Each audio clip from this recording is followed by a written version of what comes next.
Hello everyone, my name is Andrés Rico and today I will be talking about the Larghetto and Allegro in E-flat major by Mozart. So so today I'm going to talk different points about this particular piece. The first one is the story, collection of works, there is a Larghetto analysis, Allegro analysis, some technique and image or external thoughts about the piece in general. So yeah, let's get jump to it. So before to start, actually this piece wasn't finished. Mozart didn't finish the piece. It's just some people they say that it's just a fragment of the piece. So there is a note by the German musicologist Gerard Kroll, who actually on the presentation on the third slide, you can see I put it there. It says the Larghetto is complete, but the Allegro breaks off where the development section should start. It's difficult to understand why the composer left this brilliant piece unfinished.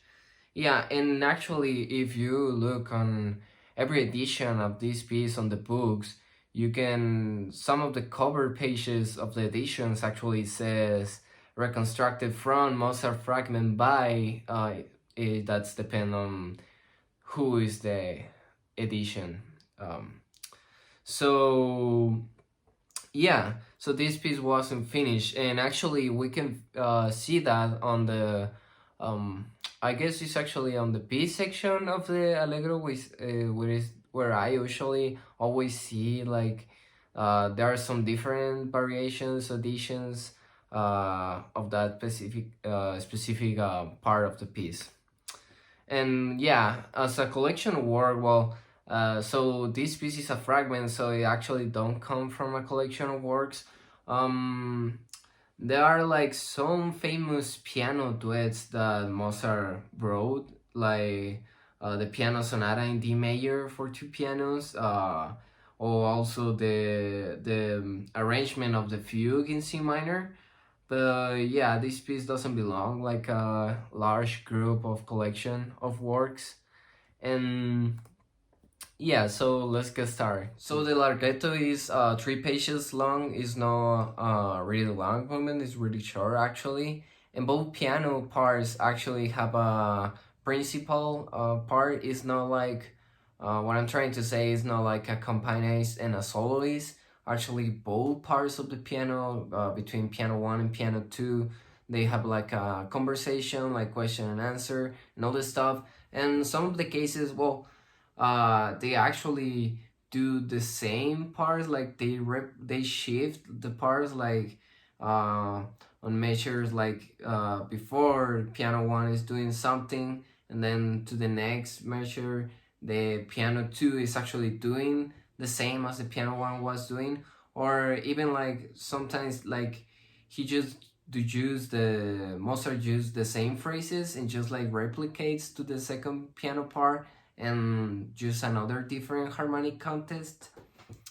And yeah, there is a lot of classical shapes that we can talk about on this piece, like circular movement, staccato, legato, drop to burst, clean pedal, articulation, and the trills that actually start one step high from the actual note.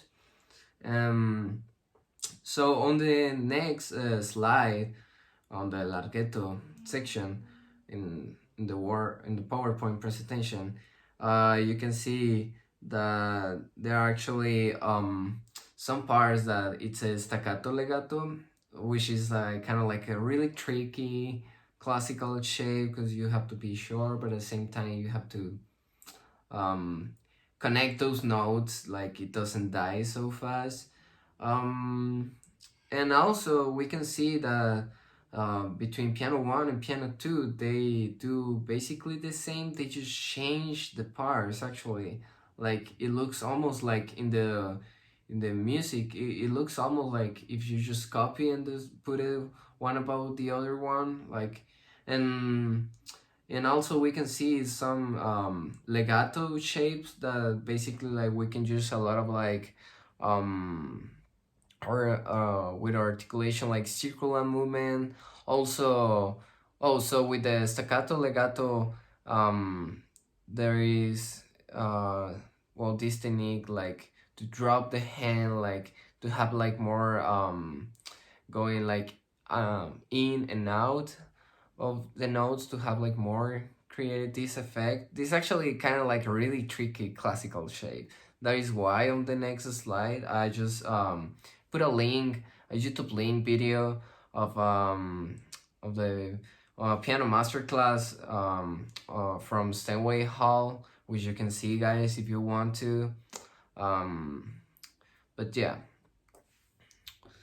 um, this specific part of the Larghetto, in my opinion, I guess is the more intimate part of the whole piece, for several reasons. Actually, I just wanted to mention until this point, but I want to talk a little bit more deeply about the talks and image about this part. But let's just give it a chance, and listen to this part.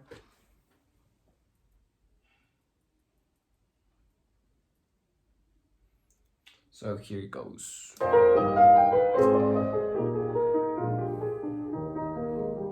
Right here.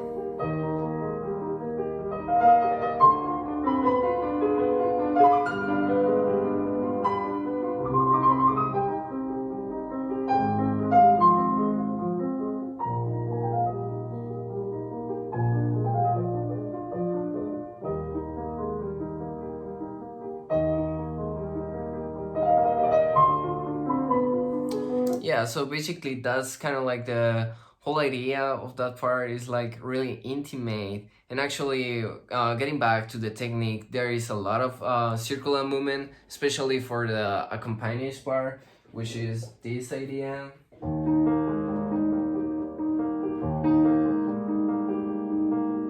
Yeah, and there actually also have to be a lot of clean pedal to get like that kind of like classical sound on this section. Yeah, so now getting into the Allegro, well, this is a more, of course, like it's more fast, and it's actually like more long. There is like it's actually 16 pages long, and also have a bar repetition at page 6. So yeah, there is much longer, and actually this is the movement that Mozart didn't finish. So there is a lot of different editions with this movement. I found a lot of the recordings at YouTube. There is a lot of variations. When I was looking at the music, actually I was like, oh, I just got lost because this there is different parts writing, so like it didn't make sense, but that's because there are some different editions.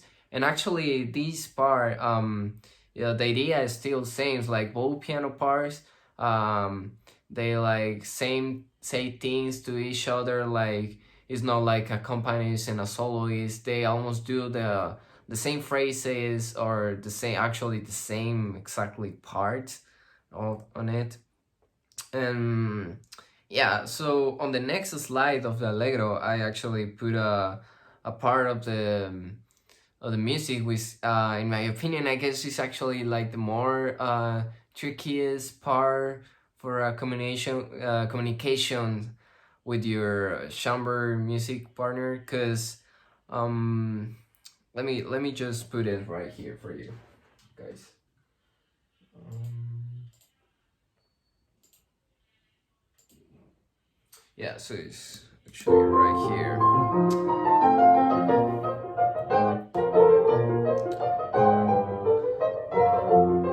There is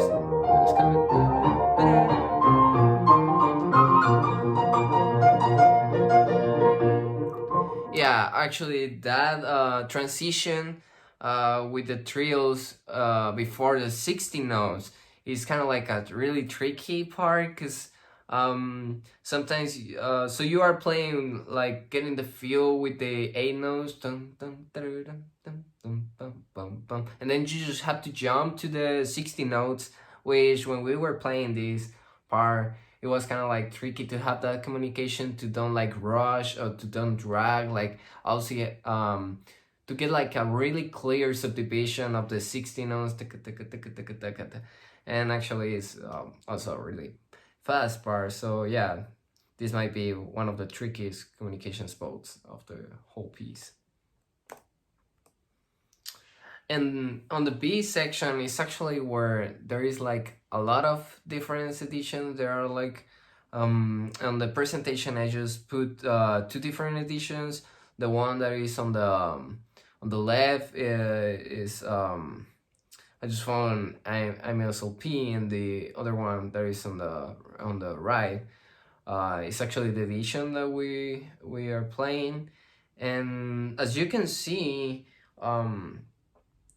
on the first edition, the left side edition, he just like keep playing the development, the idea of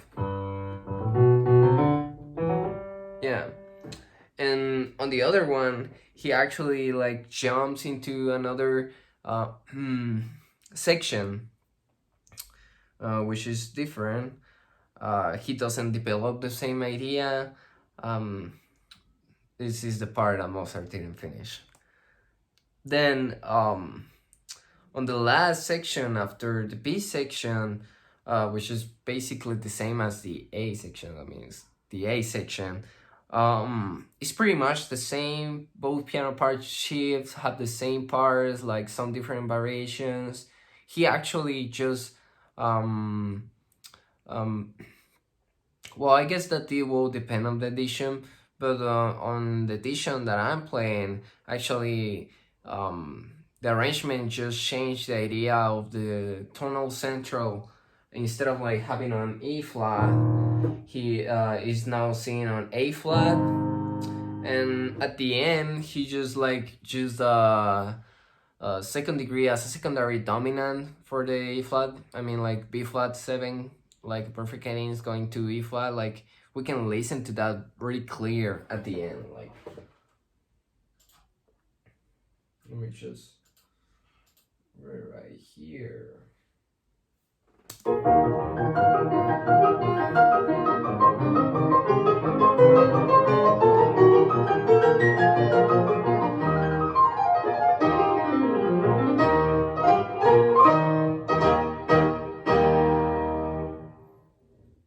Yeah, so sorry. Yeah, so basically like on the presentation I just put like two fragments, one fragment of the first section with both are actually the same. As you can see, have the idea of, yeah, the 16 note with the octaves. The first one is actually tonal center on E flat, and the second one, as you can see, is actually on A flat. So yeah, this is pretty much some ideas on technical and structure and a little bit of theory, I guess, on the Mozart, Larghetto, and Allegro. So for the image or general thoughts that I discussed here with my chamber music partner, we were saying some ideas of a visualization image, like so for example the Larghetto, as you can see, like this movement is like more slow, it's more intimate, like it's more is more like a really close contact. Like we were saying, the idea of like it's almost like a hug, like somebody like you care about. Let me just play again for you guys here. So the next section is going there.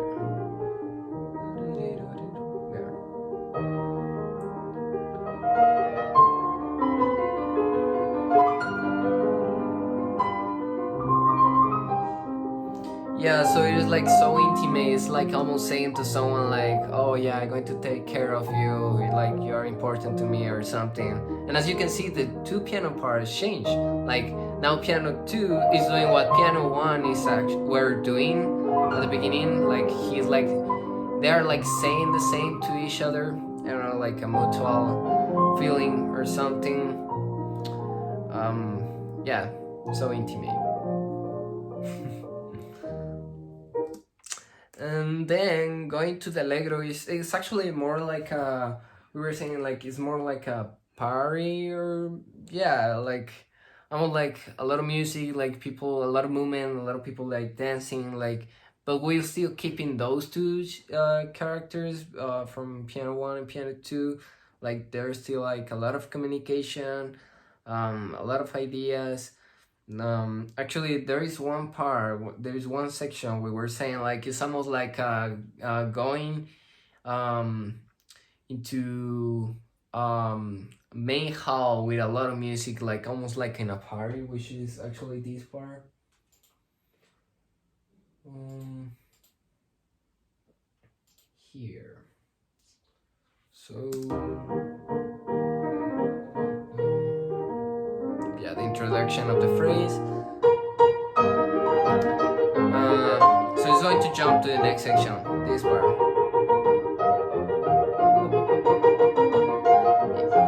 Yeah, so this part, like, you feel something like a dance, like a lot of people, like, you know, like almost like I won't say like a balls, but it's just like a main entrance of a hall, like, yeah, it's like a party and like a lot of joy and a lot of energy and like people going around everywhere and all that kind of stuff. So yeah, so conclusion of this piece, like it's a really beautiful piece. It's just it's kind of bad that Mozart didn't finish. There are like a lot of reasons. They were saying on the notes of the music musicologist, he was I guess saying that maybe Mozart get a little bit tired when he start develop one of his another um he was working on other pieces and he just like got tired with this one. Maybe, we don't know. And in my opinion, this is a really good piece to actually like work on a lot of like classical shapes, have a cleaner sound technique. There are like really like spots that maybe will be kind of like tricky to play. um very like, as you say, always like Mozart always have you like naked on your technique. So yeah, it's a really a beautiful piece, a good piece to practice classical shapes. And yeah, joyful piece. So thank you so much, guys. I hope you enjoyed this video. So yeah, see you.